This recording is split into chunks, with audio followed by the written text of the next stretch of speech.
Hi hello friends, good morning. இப்போ கிச்சனில் மிக்சியில் நம்ம ஏதாவது ஒன்று அரைச்சிக்கிட்டு இருக்கோம். அந்த வாஷர் திடீர்னு அறுந்து போகுது. அந்த வாஷர் அறுந்து போகுது. நம்மளால் அதை வச்சு மிக்சி ஜாரில் மூட முடியல அப்படின்ற டைமில் இப்போ அந்த மிக்சிக்குள்ளே இருக்கிற பொருளை நம்ம அரைச்சி எடுக்கணும். அதை அரைக்காமல் நம்ம யூஸ் பண்ண முடியாது. ஸோ அந்த மாதிரி சமயத்தில் நீங்கள் என்ன செய்யுங்க, இந்த மிக்சி ஜார்னுடைய மூடியில் மேல் கட்டு இருக்குது பாருங்கள். அந்த மேல் கட்டில் டைட்டாக ஒரு ரப்பர் பேண்ட், கொஞ்சம் மொத்தமான ரப்பர் பேண்டு போடுங்க. அதுக்கு கீழே கட்டு இருக்குது பாருங்கள், இந்த கட்டில் ஒரு ரப்பர் பேண்ட் போட்டுங்க.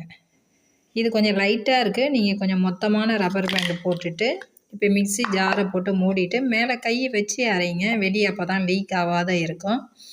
நம்ம எமர்ஜென்சிக்கு இந்த மாதிரி யூஸ் பண்ணிக்கலாம். Thank you friends.